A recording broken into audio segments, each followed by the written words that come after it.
Bismillahirrahmanirrahim. Assalamualaikum warahmatullahi wabarakatuh. Hamdan wa syukran lillah, asyhadu an la ilaha illallah wahdahu la syarikalah wa asyhadu anna Muhammadan abduhu wa rasuluhu alladzi la nabiyya wa la rasula ba'da, amma ba'du. Terima kasih pada Bapak dosen yang sudah memberikan kesempatan kepada saya untuk melanjutkan presentasi. Mungkin ini pertemuan yang kesekian materi terakhir dari materi yang akan dibahas di semester kali ini. Oke, dan juga kepada rekan-rekan semuanya, di kesempatan kali ini saya akan sedikit mengulas dan menjelaskan pendekatan Islam dalam konteks atau pengkajian Islam dengan pendekatan feminisme. Nah, yang kemudian di kesempatan kali ini saya akan mencoba mengangkat satu tokoh kontemporer, yaitu Fatimah Mernissi, dan bagaimana pemikirannya berkaitan dengan feminisme Islam, dan juga kita akan sedikit kupas bagaimana kritik yang ia sampaikan terhadap hadis-hadis misoginis. Rekan-rekan sekalian, hal ini berangkat dari perbincangan panjang gitu ya, mengenai perempuan yang selalu tertindas, kemudian selalu tersisihkan dalam peran sosial politiknya atau dalam ekonomi atau berbagai ranah, yang kemudian perempuan ini dipahami atau dianggap sebagai manusia second class atau manusia kelas kedua, yang kemudian nanti perempuan itu termarginalkan, tersisihkan, terdiskriminasi, atau ada pelabelan atau disebut dengan stereotip atau pelabelan atau justifikasi negatif terhadap kaum-kaum perempuan. Itu yang pertama. Kemudian adanya ketimpangan dan juga penyimpangan dalam memahami kedudukan perempuan. Karena seolah-olah perempuan itu selalu dipahami sebagai seorang yang lemah, seorang yang hanya bisa turut, hanya bisa manut, tanpa ia diikut sertakan dalam beberapa hal untuk mengolah kebijakan, misalkan dalam politik. Nah, kemudian ini yang dipahami oleh banyak orang. Nah, kemudian pemahaman ini merasa ada landasan dari teks-teks keagamaan. Nah, baik itu kitab fikih, baik itu kitab hadis. Nah, yang kemudian ini nanti disebut dengan patriarki agama atau satu kedudukan yang menempatkan perempuan itu di kelas kedua, tapi berdasarkan teks-teks keagamaan. Nah, walaupun patriarki agama ini sebetulnya bukan murni dari agama gitu kan, tapi ini adalah produk struktur sosial atau budaya di lingkungannya. Nah, yang lebih mengerikan, nah kemudian pemahaman seperti ini dari pemahaman tiap-tiap personal, dari tiap-tiap individu, ini yang kemudian menjadi satu ideologi di dunia yang kemudian mengkristal. Nah, kenapa ini bisa mengkristal, ini bisa menjadi sebuah ideologi? Karena pemahaman itu, tindakan itu merasa dibenarkan, merasa dilegitimasi oleh teks-teks keagamaan, atau misalkan dalam konteks agama Islam merasa dibenarkan oleh dalil-dalil baik itu Al-Quran ataupun hadis. Nah, kemudian maka ini nanti ada disebut dengan seksisme, yaitu diskriminasi atas jenis kelamin, yaitu dominasi tindakan yang didominasi gitu kan, atau yang lebih banyak melakukan satu tindakan itu adalah laki-laki gitu kan, di ranah sosial, di ranah politik, di ranah keagamaan, di ranah ekonomi, itu didominasi oleh kaum laki-laki. Nah, perempuan itu hanya ditempatkan di rumah gitu. Bahkan ketika laki-laki pulang ke rumah pun tetap rumah ini didominasi oleh laki-laki. Perempuan itu hanya bisa manut, bisa tunduk, bisa patuh kepada laki-laki. Nah, kemudian selanjutnya adalah hadis-hadis yang dipahami hadis-hadis misoginis atau hadis-hadis yang mendiskreditkan, yang mengenyampingkan kaum perempuan. Nah, ini disinyalir dimanipulasi oleh rawi-rawi yang meriwayatkan hadis tersebut. Nah, Kemudian selanjutnya kita lihat bagaimana biografi atau setting historis dari seorang Fatimah Mernissi. Nah, Fatimah Mernissi adalah seorang tokoh kontemporer yang lahir pada tahun 1940 di kota Fez, Maroko. Kemudian dia mendapatkan pendidikan itu dari keluarganya. Salah seorang yang mengajarkan Al-Quran adalah neneknya, gitu kan, neneknya. Adapun misalkan Laila Paksha itu adalah seorang guru formal beliau di sekolahnya, yaitu di Maroko. Nah, tapi kemudian seorang Fatimah Mernissi ini mendapatkan satu pengajaran Al-Quran yang begitu keras dari gurunya, gitu. Misalkan para murid Fatimah Mernissi dengan rekan-rekannya itu ya ngaji, gitu kan, baca Quran, menghafal Quran. Nah, kemudian si gurunya itu berdiri sambil bawa rotan, kalau di kita mungkin apalah istilahnya gitu, tapi mendapatkan pengajaran yang begitu keras. Nah, kemudian Fatimah Mernissi ini merasa kaget gitu kan ketika belajar dengan neneknya. Kemudian neneknya menyampaikan satu hadis. Nah, satu hadis yang diriwayatkan oleh Imam Bukhari, yang kemudian isi hadis ini menyamaratakan antara wanita dengan anjing, dengan keledai ketika ini melewati sutroh sholat atau di depan, di hadapan orang sholat, sehingga bisa membatalkan orang yang sedang sholat. Kemudian dia berpikir, apakah kemudian seorang nabi, seorang rasul yang amat bijaksana itu kok bisa sampai menyamakan gitu kan antara wanita dengan hewan-hewan yang tadi, baik dengan anjing ataupun dengan keledai. Ini kemudian titik keberangkatan Fatimah Mernissi menilai atau lahirnya satu kepenasaranan, apakah ada lagi hadis-hadis lain yang ternyata mendiskreditkan atau mendiskriminasikan kaum perempuan. Nah, kemudian secara pendidikan formal, Fatimah Mernissi ini pernah aktif di Maroko, kemudian melanjutkan sekolahnya juga di Prancis sampai ia akhirnya menyelesaikan studi S1, S2, S3-nya juga di Prancis, juga di Amerika.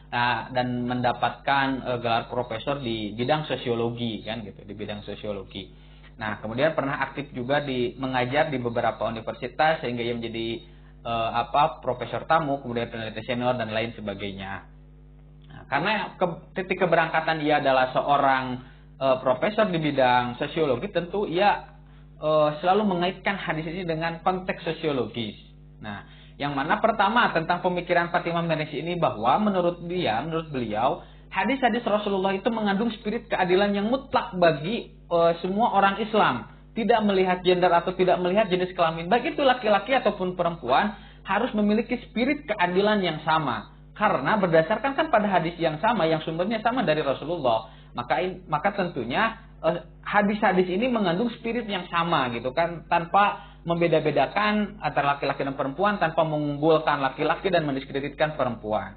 Kemudian yang selanjutnya, menurut Fatimah Mernissi, perlu dilakukan reinterpretasi ulang atau reinterpretasi atau penafsiran ulang terhadap hadis-hadis misoginis atau hadis-hadis yang mendiskreditkan perempuan. Karena bisa saja ketika hadis ini diriwayatkan, ini berkaitan dengan konteks historis dan juga sosiologis ketika hadis diriwayatkan, dan juga bisa terpengaruh oleh faktor psikologis ketika seorang perawi itu meriwayatkan. Nah, kemudian yang selanjutnya menurut Fatimah Mernissi bahwa kita tidak boleh serta-merta ketika membaca kitab-kitab syarah, kitab-kitab hadis, itu menerima secara mutlak atau menerima begitu saja tanpa kita melakukan pengkajian ulang. Karena mengapa? Karena kitab-kitab tersebut kan tidak lepas dari konteks kesejarahan. Nah, tentu kitab-kitab itu ada latar belakang penulisan. Walaupun kitab itu sekali lagi kitab-kitab kumpulan hadis, atau misalkan kita Sahih Bukhari, Muslim, Abu Dawud, Tirmidzi, Nasai dan selanjutnya, itu bisa jadi latar belakang penulisannya itu ada kepentingan politik atau ada kepentingan ekonomi. Tentunya lahirnya satu kitab itu dipengaruhi oleh latar belakang penulisan. Kemudian selanjutnya menurut Fatimah Mernissi, sesahih apapun sanad sebuah hadis dan seotoritatif apapun kitab syarah hadisnya, kita harus melakukan pengkajian ulang. Kita juga harus melakukan pengkajian dengan seksama. Nah, kemudian diintegrasikan kan gitu kan dengan ilmu-ilmu sains dan ilmu-ilmu modern, yang sehingga dengan ilmu itu bisa mendapatkan satu pemahaman yang holistik atau yang integral dan juga universal, yang utuh dan juga menyeluruh, sehingga pemahaman itu bisa dikontekstualisasikan dalam keadaan dalam konteks sosial hari ini dan juga relevan dengan kondisi umat Islam saat ini. Nah, kemudian Fatimah Merisi memberikan satu tips atau satu jalan keluar langkah-langkah pemahaman hadis menurut Fatimah Merisi. Yang pertama, kita harus bisa menghimpun hadis-hadis setema. Nah, karena bisa jadi kan ada satu hadis yang setema tapi dengan jalur periwayatan yang berbeda. Nah, apakah misalkan ada perbedaan lafaz atau seperti apa? Kemudian apakah ada saling kontradiksi atau bertentangan satu dengan yang lainnya atau seperti apa? Atau bisa jadi menurut Fatimah Merisi ketika kita sudah menghimpun hadis-hadis yang setema itu, kita melihat hadis yang yang paling kuat gitu kan, yang paling kuat kita ditarjih, yang di antara hadis itu yang paling kuat itu yang mana. Kemudian yang kedua menurut Fatimah Merisi langkah pemahamannya hadisnya yaitu melihat konteks kesejarahan turunnya hadis baik khusus ataupun umum. Nah, artinya yang tadi bisa jadi turunnya atau periwayatan hadis itu dipengaruhi kondisi sosial, lingkungan, kemudian kondisi psikologi seorang periwayat. Maka ini harus dilihat, harus ditinjau ulang bagaimana secara historis ketika turunnya hadis tersebut. Kemudian yang ketiga, menggali dan menganalisa pendapat para ulama tradisional dan juga modern. Apakah pemahamannya sama atau utuh dari ulama modern dan juga ulama tradisional gitu kan, ulama dulu juga ulama kontemporer, ataukah ada pemahaman yang berbeda. Nah, karena Fatimah Merisi ini satu tokoh yang memang tidak terpaku pada satu metode gitu kan, pada satu metode dan satu pemahaman.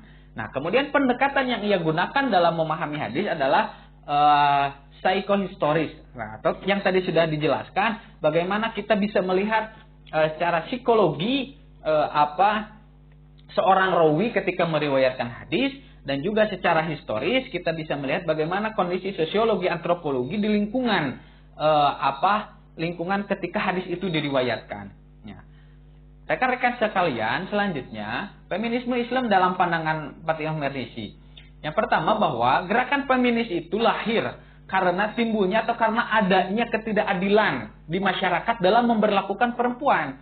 Seperti tadi di pendahuluan disampaikan, wanita itu selalu dipahami sebagai manusia second class, kemudian stereotip, kemudian termarginalisasi, terdiskriminasi kan seperti itu. Maka muncullah feminisme Islam yang ingin menyamaratakan antara hak antara laki-laki dan perempuan. Kemudian adanya ketimpangan terhadap pengakuan penghargaan terhadap wanita gitu kan, seolah-olah wanita itu tidak bisa berprestasi gitu, seolah-olah wanita itu hanya bisa mendapatkan hasil tanpa dia itu bisa berproses, tanpa dia itu bisa mendapatkan satu prestasi, tanpa dia seolah tidak memiliki skill, tidak punya personal branding gitu kan perempuan itu. Padahal tidak, perempuan itu memiliki hak yang sama dengan laki-laki. Kemudian yang selanjutnya, hal ini didasarkan pada ayat Al-Quran menurut Fatimah Merisi dalam surat An-Nahl ayat 97 yang ayatnya kalau nggak salah itu a'udzubillahi minasyaitonirrajim, man amila sholihan min dzakarin wa unsa, dan seterusnya gitu kan, yang potongan ayat adalah falanuhyiyannahu hayatan thayyibah, yang itu artinya baik laki-laki ataupun perempuan. Nah, ketika ia melakukan satu kebaikan, melakukan satu amal soleh, ya dia akan mendapatkan balasan yang sama gitu dari Allah karena punya posisi yang sama, kan gitu. Kemudian Islam juga secara serius dan intensif memberikan perhatian pemberdayaan kaum wanita gitu. Bagaimana kita lihat misalkan wanita dimuliakan dalam Islam sehingga ini diabadikan menjadi nama surat kan dalam Al-Quran, kemudian hadis-hadis yang menyatakan keunggulan kaum wanita kan gitu dalam konteks sosial dan lain sebagainya. Di dalam Islam itu kan seperti itu. Nah, kemudian menurut Fatimah Merisi bahwa keadilan adalah memberikan hak yang harus diterimanya gitu kan. Karena Allah adalah sang pencipta yang tidak seorang pun mempunyai hak atasnya. Tapi kita memiliki hak yang sama antara laki-laki dan perempuan tanpa kita harus membedakan jenis kelamin laki-laki dan perempuan gitu. Kemudian memberikan hak yang sama karena punya potensi yang sama. Tapi berkeadilan juga menurut Fatimah Merisi ini, yaitu memberikan kesempatan gerak kepada seseorang itu sesuai dengan potensinya. sesuai dengan karakternya, sesuai dengan skillnya, dan kita juga harus memberikan satu apresiasi terhadap pencapaian dari karakter atau skillnya masing-masing itu. Kan seperti itu. Nah, rekan-rekan sekalian, selanjutnya Fatimah Mernissi ini punya satu gerakan feminisme Islam yang menurutnya ini berbeda karena ia feminismenya ini berdasarkan pada karakteristik Islami atau bersumber pada Quran dan hadis. Sehingga nanti ada beberapa ayat-ayat hadis-hadis yang menjadi landasan gerakan beliau, walaupun nanti ada hadis-hadis juga yang menjadi bahan kritikan beliau.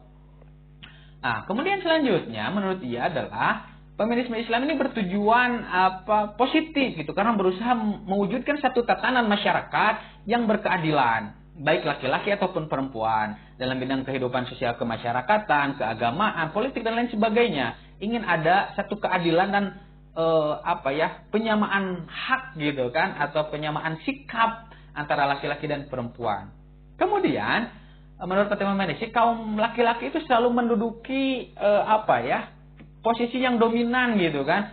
Misalkan di pemerintahan didominasi oleh laki-laki, di bidang pendidikan misalkan laki-laki, ekonomi laki-laki, di bidang keagamaan pun didominasi oleh laki-laki. Yang kemudian menurut Fatimah Mernissi, dalam konteks penafsiran Al-Quran atau memberikan syarah hadis pun ini didominasi oleh kaum laki-laki gitu.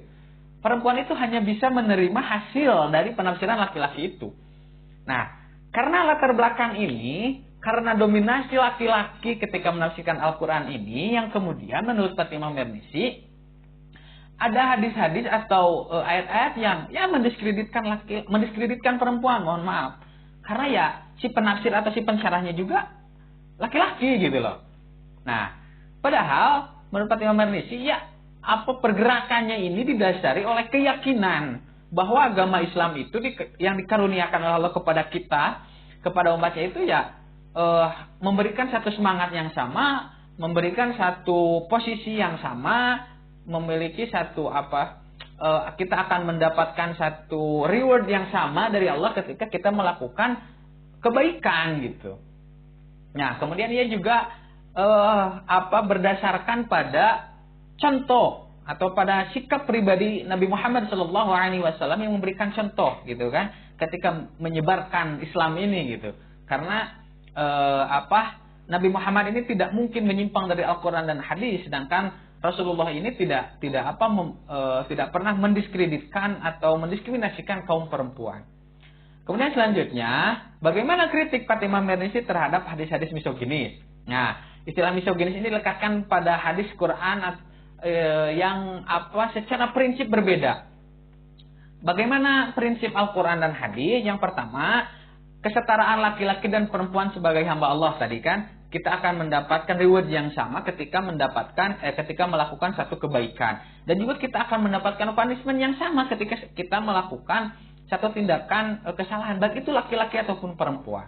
Kemudian kedua, peran laki-laki dan perempuan sebagai khalifah di bumi ini kita sama gitu, saling membantu antara laki-laki dan perempuan, tidak lantas kemudian nanti didominasi oleh salah satu gender atau oleh salah satu jenis kelamin. Kemudian laki-laki dan perempuan menerima sumpah primordial, atau ketika dari lahir kita juga mengangkat nilai-nilai kemanusiaan, nilai keagamaan yang sama gitu antara laki-laki dan perempuan.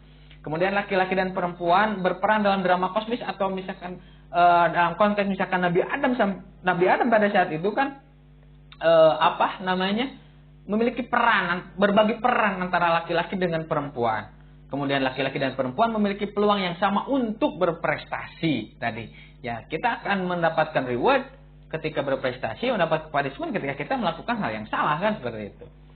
Kemudian hadis-hadis yang dikategorikan hadis misoginis oleh Fatimah Mernissi ini ada beberapa. Yang pertama, hadis tentang perempuan diciptakan dari tulang laki-laki, kemudian kodrat perempuan yang kurang agama dan akalnya, kan dalam hadis itu ada perbedaan najisnya air seni laki-laki dan perempuan, penghambaan istri pada suami gitu kan, intervensi malaikat dalam hubungan seksual dan lain sebagainya. Nah, kemudian saya ada ambil contoh beberapa hadis yang kemudian ini dikritik oleh seorang Fatimah Mernissi. Yang pertama, hadis riwayat Al-Bukhari ini berkaitan dengan satu kaum atau satu kelompok yang tidak akan mendapatkan satu kemenangan atau mendapatkan satu keberuntungan ketika dipimpin oleh seorang perempuan. Hadis ini dari Abu Bakrah, dari Abi Bakrah. Nah, kritik hadis ini gitu kan, terhadap hadis ini yang dilakukan oleh Fatimah Mernisi, walaupun kita pahami ini hadis riwayat Bukhari yang saya kira sudah tidak diragukan lagi kan gitu kesahihannya. Nah, namun menurut Fatimah Mernisi ini menggusarkan hati Fatimah Mernisi gitu kan, ini menggusarkan hati Fatimah Mernisi karena ini kok mendiskreditkan banget gitu. Kemudian hadis ini menjadi satu reaksi adanya ketidakadilan gender yang dilegitimasi melalui kontraksi budaya dan agama kan gitu, budaya dan agama. Yang selanjutnya ini diucapkan oleh Abu Bakrah yang pada saat itu terjadi peperangan antara Ali dan Aisyah. Nah, karena keberpihakan Abu Bakrah gitu kan, Abu Bakrah terhadap Ali bin Abi Thalib. Nah, kemudian menurut Fatimah Mernisi ini mengeluarkan hadis ini untuk menyerang kelompoknya Aisyah lah, kurang lebih seperti itu. Ketika satu kaum dipimpin oleh perempuan, ya tidak akan mendapatkan satu keberuntungan. Ya gitu. Kemudian apabila konteks historis sebuah hadis telah jelas menurut Fatimah Mernisi, maka evaluasi dan secara kritis terhadap hadis tersebut bisa dilakukan dengan menerapkan metodologi kan gitu sebagai dasar verifikasi tadi. Karena sudah jelas, karena dia sudah memahami bagaimana konteks historis gitu kan. Ketika hadis ini dikeluarkan ketika terjadi perpecahan secara politik di tubuh umat Islam antara Ali bin Abi Thalib dan juga Aisyah. Nah, kemudian secara psikologis bagaimana Abu Bakrah keberpihakannya terhadap Ali bin Abi Thalib. Nah, maka menurut Fatimah Mernisi ini secara psikologi dan juga historis ini sudah bisa terbaca, kan seperti itu. Kemudian ia menyerang pribadinya Abu Bakrah yang menurut Fatimah Mernisi ia pernah dihukum, pernah dicambuk oleh Khalifah Umar bin Khattab karena memberikan satu kesaksian yang palsu. Kemudian para fuqaha juga memperdebatkan kesahihan hadis ini gitu. Walaupun ini diriwayatkan oleh Imam Bukhari, tapi para ulama belum mencapai titik sepakat katanya gitu. Kemudian banyak yang menggunakan hadis ini sebagai argumen untuk menggusur kaum perempuan dari proses pengambilan keputusan. Kemudian yang selanjutnya, hadis yang kedua ini hadis yang tadi menyamaratakan antara laki-laki, antara perempuan, anjing dan juga keledai ketika melewati sutra sholat. Ini hadis Imam Muslim. Nah, pertama Fatimah Mernisi menolak dan tidak percaya makna literal hadis matan ini gitu loh. Nah, kemudian ia juga mengkritisi pribadi dari Abu Hurairah gitu kan. Abu Hurairah. Yang pertama, Abu Hurairah itu sikapnya ambivalen gitu terhadap atau acuh tak acuh lah kepada perempuan pada saat itu. Kemudian yang selanjutnya, lakob yang diberikan oleh Rasulullah berupa Abu Hurairah itu menurutnya tidak disukai oleh Abu Hurairah sendiri gitu loh. Kepada Abdus Sam ini. Tapi ia lebih menyukai Abu Hir. Nah, Abu Hir ini ayah dari jantan laki-laki kan. Abu Hurairah itu kan panggilan untuk kucing perempuan lah kurang lebihnya. Gitu kan. Artinya ini berbau gender gitu kan, cenderung feminim lah panggilan ini kan gitu. Kemudian yang kedua, pekerjaan Abu Hurairah yang selama hidupnya itu sama sekali tidak mencerminkan kejantanan seorang laki-laki gitu. Ketika seorang laki-laki di zaman Rasul yang lain itu ikut berperang, berdagang, bertani dan lain sebagainya, sementara Abu Hurairah itu hanya cukup mengikuti Rasulullah atau kadang ya membantu di rumah gitu kan, memasak dan lain sebagainya, yang menurut Fatimah Mernisi ini tidak mencerminkan sosok kejantanan gitu kan dari seorang laki-laki. Kemudian selanjutnya ada persaingan antara Aisyah dan juga Abu Hurairah yang umumnya cenderung lebih represif terhadap perempuan secara umum. Nah, bagaimana ada dalam beberapa riwayat pertentangan antara Abu Hurairah dan juga Aisyah menurut Fatimah Mernisi, yang ini kemudian menjadi alasan Fatimah Mernisi tidak menerima hadis yang diriwayatkan oleh Abu Hurairah ini. Kemudian yang terakhir, otoritas Abu Hurairah sebagai rawi hadis banyak sejak awal menurut Fatimah Mernisi banyak yang meragukan. Di beberapa riwayat lain banyak yang menolak juga riwayat-riwayat yang disampaikan oleh seorang Abu Hurairah. Baik rekan-rekan sekalian, mungkin itu saja ya yang bisa disampaikan di kesempatan kali ini. Mohon maaf terbatas karena kita lewat video. Mudah-mudahan kita bisa lanjut dengan diskusi di sesi selanjutnya. Itu saja. Terima kasih atas perhatiannya. Mohon maaf atas segala kekurangan. Rabbana atina fid dunya hasanah wa fil akhirati hasanah wa qina adzabannar. Wassalamualaikum warahmatullahi wabarakatuh.